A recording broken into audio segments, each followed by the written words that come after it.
में इसकी आधारशिला रखी और एक चीनी मिल बनकर खड़ी हुई। एक बात उन्होंने और भी कही, उन्होंने कहा कि हमें कृतज्ञ होना चाहिए, कृतज्ञ होना चाहिए, कृतज्ञ नहीं होना चाहिए। ये सोचने की बात है, मनन करने की बात है, आखिरकार उन्होंने ये बात क्यों कही। मैं कृतज्ञ हूं आपका, यहाँ के कर्मचारी भाइयों का, बहनों का, युवाओं का, यहाँ के आदरणीय किसानों का, यहाँ की महान जनता का हमेशा कृतज्ञ रहा कि जिन्होंने मुझ सेवक को, चाहे 2012 का चुनाव हो, चाहे 2017 का चुनाव हो, हालात कैसी भी रही हो, परिस्थितियाँ कैसी भी रही हो, लेकिन मुझसे ऊपर उन्होंने विश्वास, भरोसा जताया और हमेशा अपना आशीर्वाद सहयोग मुझे दिया। मैं इसे भूल नहीं सकता। जो हमारी चीनी मिलें हैं, उन चीनी मिलों में अभी पिराई सत्र नहीं शुरू हुआ है, लेकिन आज हमारे भाजपुर चीनी मिल में पिराई सत्र का शुभारंभ किया है। इस रूप से बड़े प्रसन्नता का विषय है और मुझे यकीन है, भरोसा है कि इस वर्ष रिकॉर्ड पिराई होगी, ऐसा मेरा मानना है। पिछले वर्ष गत वर्ष में जो चीनी का रिकवरी रेट था 10.81 रिकवरी रेट रहा है। मुझे यकीन है, भरोसा है कि इस वर्ष भी यही रिकवरी रेट हमें मिलेगा। और जैसे कि आपको बताना चाहता हूँ कि हमने यहाँ पर पिछले कार्यकाल में हमने यहाँ पर एक प्रदूषण नियंत्रण इकाई का निर्माण किया था और इस वक्त हमारा जो फोकस है कि यहाँ पर हम चाहते हैं कि कोजनरेशन प्लांट की जल्द स्थापना हो।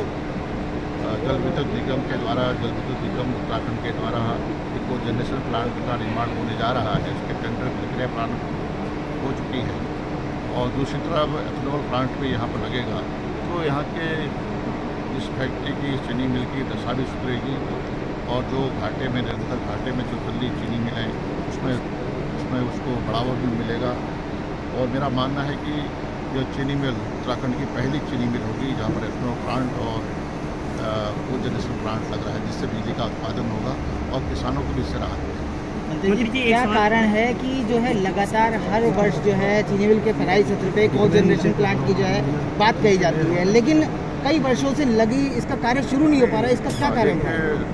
मैं ऐसी कोई बात नहीं कहना चाहता हूँ, क्योंकि मेरा भाजपुर मेरा क्षेत्र है, मैं यहाँ का सेवक हूँ।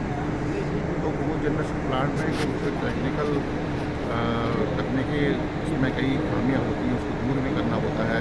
टेंडर पिछले वर्ष हमने टेंडर आमंत्रित किए थे, निविदाएँ आमंत्रित की थी, लेकिन उसमें कोई ठेकेदारों ने टेंडर डाले।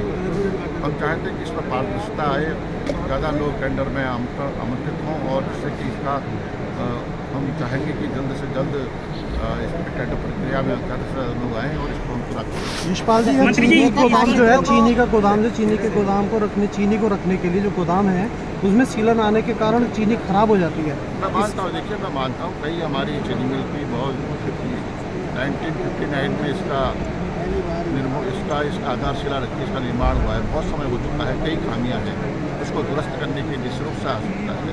जहाँ तक मेरी भरसक कोशिश होगी, भरसक प्रयास होगा कि इस चीनी मिल को हम आगे ले जाएं और यहाँ का जो आज तक का जो ढांचा है उसको आधुनिकीकरण करें, नई मशीनें लाएँ, जिससे कि नए वाल्वर लाएँ, जिससे इस प्लांट में और तेजी से हमारा चीनी मिल उत्पादन में और ज़्यादा बढ़ोतरी हो सके। कई बार तकनीकी एरिया जरूर कम हो रहा है, प्रोडक्शन बढ़ रहा है। उसके पीछे रीज़न ये है कि बीज की क्वालिटी इम्प्रूव हुई है, दूसरी फैसिलिटीज इम्प्रूव हुई है। इसलिए पहले जहाँ पर एक एकड़ में अगर पहले मानते थे कि हम 10 टन गन्ना पैदा कर रहे हैं, तो अब उस गन्ने की पैदावार बढ़ के 18 से 20 टन हो गई।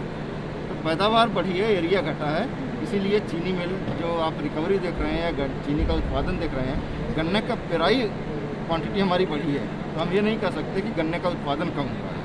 लेकिन अगर जिस हिसाब से अगर पिछली लैंड के अपेक्षा अगर उसी लैंड पर ही गन्ना अगर होता तो चीनी मिल को और बेनिफिट हो सकता था। क्या कारण रहा जो गन्ना की तरफ से मुंह मोड़ रहे हैं किसान? ऐसा मुंह मोड़ने जैसी बात नहीं है, डाइवर्सिफिकेशन एक प्रक्रिया भी है और किसान अगर उनको बेटर लगता है कि गन्ने के बजाय मैं कुछ और दूसरी फसल उगा सकता हूँ तो बिल्कुल उनको उगाना चाहिए, इस पर हम रोक नहीं लगा सकते। जहाँ तक गन्ने के उत्पादन का प्रश्न है, कम ज़मीन में अगर ज़्यादा उत्पादन हो रहा है, हमारी चीनी मिल को पर्याप्त गन्ना मिल रहा है, तो ऐसा जैसी कोई प्रॉब्लम नहीं। ठीक है, थैंक यू सर।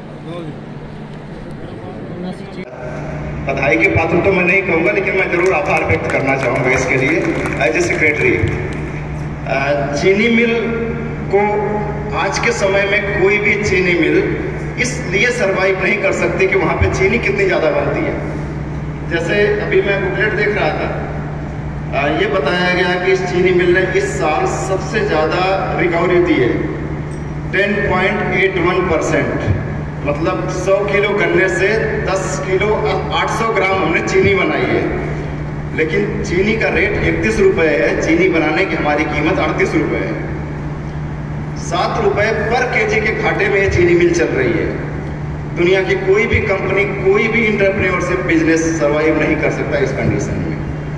इसके लिए आगे का प्लान है, जैसा लाडी जी ने कहा कि छत जो है 1955 की लगी हुई है, निश्चित रूप से इसको बदलने का प्रयास किए जा रहे हैं। लेकिन मेरा मानना है एज ए गवर्नमेंट सर्वेंट कि हमें ऊपर के कपड़े बदलने के बजाय अंदर की चीज़ों को सही करने की पहली ज़रूरत है। कपड़े तो बदल ही जाएंगे। तो इस चीनी मिल के मॉडर्नाइजेशन की कार्रवाई चल रही है।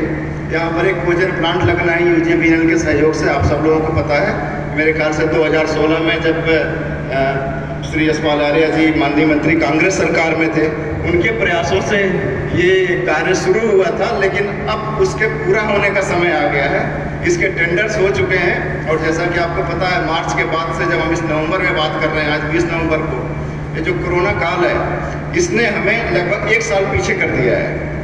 जो टेंडर हमें फरवरी में प्लान किया था हमने कि मार्च में करेंगे, वो टेंडर हम जाके अक्टूबर में सितंबर में किया हमने, एंड दिसंबर तक उसके कंप्लीट होने की वो है, पूरा होने की प्रक्रिया है। लेकिन हमारे कुछ श्रमिक, कुछ अधिकारी कोरोनाग्रस्त हुए थे और 20-21 दिन का उनको क्वारंटाइन रहना पड़ा था।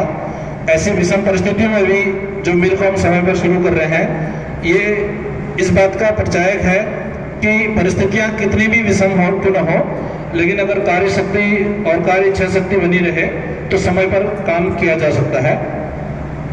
हमारे बीच में अति विशिष्ट महानुभाव यहाँ पर हैं। मजदूर भाई, पत्रकार भाई, सभी को एक ही माला में परोते हुए सबसे पहले मैं धन्यवाद देना चाहता हूँ हमारे यहाँ के क्षेत्र के विधायक और गन्ना सचिव चंद्रेश जी और माननीय मुख्यमंत्री जी का, कि जो सितंबर में पेमेंट मिली वो इन्हीं के प्रयास से मिली। जबकि उत्तर प्रदेश हमारी फैक्ट्री से हमेशा आगे रहता था, अब के हमारी फैक्ट्री ने उसको भी पछाड़ दिया। जो हमारे त्रिवेणी की पेमेंट किसानों को अब जाके मिली है, हमारी पेमेंट किसान भाइयों को हमारी सरकार ने सबसे पहले दी। तो जो सराहनीय है, लेकिन एक मैं निवेदन भी करना चाहूँगा, हमारे मंत्री जी जिनके प्रयास से पिछली सरकार में भी जब कांग्रेस सरकार हमारी थी, तब भी अगर ये फैक्ट्री बची तो देन माने मंत्री जी की है, नहीं तो इसका भी वही हाल होता जो सतारगंज, जो गदरपुर का हुआ था। और माने मंत्री जी ने अपने प्रयास से, क्योंकि ये जो फैक्ट्री है हमारा किसान भाई है, हमारे मजदूर भाई, सबका रोजगार है। तो मैं सभी को निवेदन करूंगा कि हम सब ईश्वर को प्रार्थना करें कि जब हमारी फैक्ट्री आगे बढ़ेगी तो किसान आगे बढ़ेगा, मजदूर आगे बढ़ेगा। लेकिन मैं एक निवेदन और भी करना चाहता हूं कि हमारे भाजपा सरकार में, हमारे बीजेपी सरकार में जो गन्ने की पेमेंट मिली, मैं उम्मीद करता हूं मंत्री जी से और हमारे चंद्रेश जी, सचिव जी और जीएम साहब से कि ये पेमेंट ऐसे ही कंटिन्यू चले। 1 हफ्ते में हमारे किसान भाइयों की पेमेंट मिले, क्योंकि हमारे किसान भाई मौसम की मार में हमारी काफी फसलें बर्बाद हो चुकी हैं। कि जो हमारा चीनी मिल का अश्वनी प्लांट है, अगर ये चलेगा तो बहुत ज़्यादा लाभ मिलेंगे। आज हमारी सारी मशीनरी संचालित है, हम पे श्रमिकों की कमी नहीं है, और अगर हमारा ये प्लांट संचालित होता है तो बहुत पावर मिलेगी और आर्थिक रूप से भी हम स्ट्रांग होंगे। मैं इस पावन वेला पे पहुंचे हुए सभी अपने कृषक भाइयों का, चीनी मिल की जान जो है, जो चीनी मिल के लिए पसीना बहाते हैं, ऐसे हमारे श्रमिक बंधुओं का, हमारे सम्मानित पत्रकार बंधुओं का, और इस मंच को जो सुशोभित कर रहे हैं समस्त आगुंतक हमारे जो मुख्य अतिथिगण हैं, सभी का मैं धन्यवाद।